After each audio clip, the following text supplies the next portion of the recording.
জানে না জীবনে আমাদের প্রত্যেকের এমন কিছু গোপন আমল ইবাদত আর দান সদকা করা দরকার যেটা দুনিয়ার কেউ জানে না, জানে আমার রব আর জানি আমি। এরকম দান থাকার দরকার আছে না নাই? তোমার জীবনে এমন কোন গোপন সদাকা আছে নাকি যেটা আল্লাহ ছাড়া কেউ দেখেনি? এই গোপন সদাকাটা আল্লাহ খুব পছন্দ করে। এখানে মাদ্রাসা আজকে আমার ভাই অমুক ভাই দিবেন 2 লক্ষ টাকা, বলেন মারহাবা। এটা উনি আল্লাহর জন্য দিতে পারে, মারহাবার জন্য দিতে পারে, ঠিক কিনা? কিন্তু রাতের আধারে রাস্তার পাশ দিয়ে হেঁটে যাচ্ছেন, মসজিদের দান বাক্সটা লেখা, উপরে সাইনবোর্ডে লেখা মুক্ত হস্তে আল্লাহর ঘরের জন্য দান করুন। কেউ নাই, কাক পক্ষী নাই। রাত বাজে 2টা, হঠাৎ করে পকেট থেকে 1000 টাকার বা 100 টাকার কচকচে নোটটা আপনি দান করে দিলেন। ওই দানটা 1 কোটি টাকার দানের চেয়েও বড় দান। কারণ দুনিয়ার কেউ তখন দেখে নাই, দেখেছে কে? কেউ যেটা দেখে না সেটা দেখে কে? কেউ যেটা জানে না সেটা জানে কে? সবার চোখ ফাঁকি দেয়া গেলেও আমার আল্লাহর চোখ ফাঁকি দেয়া যায়? এজন্য দান করতে হবে একজনের খুশির জন্য, তিনি কে?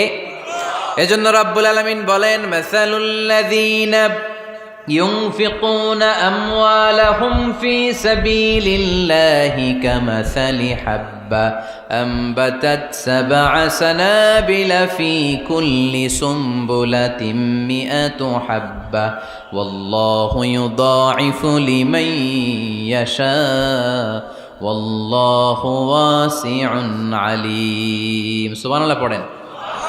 আল্লাহ বললেন, এই যে তোমরা আমার রাস্তায় দান করো, এটার উপমা একটা চারা বীজের মতো। এই চারা বীজ জমিনে গেড়ে দিলে সেখান থেকে 60টা শীষ গজায়, প্রতিটা শীষ থেকে 100টা করে দানা হয়, প্রতিটা শীষে জন্ম নেয় শত শস্য দানা। সুবহানাল্লাহ। চারা বীজ ছিলেন না, মাটিতে ঢুকাই দিলেন, 60টা শীষ গজালো, প্রতিটা শীষে আবার 100টা করে দানা, মোট কটা হইল? 700টা। এক চারা বীজ থেকে যেমনি 700 দানা গজায়, তেমনি 1 টাকা দান করলে এরকম 700 গুণ সওয়াব আপনার আমলনামায় ঢুকাই দিবে কে? যারা দুনিয়ার বুকে প্রকাশ্যে গোপনে দান করত, সচ্ছল আর অসচ্ছল অবস্থায় দান করত, কিয়ামতের দিন যখন তাদেরকে তাদের আমলনামা দেয়া হবে, আমলনামা দেখে বলবে, আল্লাহ এত সওয়াব দুনিয়ার বুকে আমি করি নাই, অন্য কারো আমলনামা তোমার ফেরেশতারা ভুল করে আমারে দিয়েছে। আল্লাহ এত আমলনামা তো আমি করি নাই, এত নেক কাজ কোত্থেকে আসলো? এটা আমার না, তোমার ফেরেশতারা ভুল করে আরেকজনেরটা গছাই দিছে আমারে।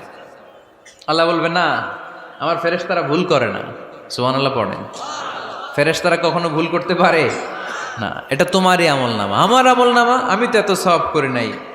আল্লাহ বললেন, তুমি যে ওই আমার খুশির জন্য দান করেছো, ওই ছোট্ট দানটাকে আমি বড় করে তোমার আমলনামায়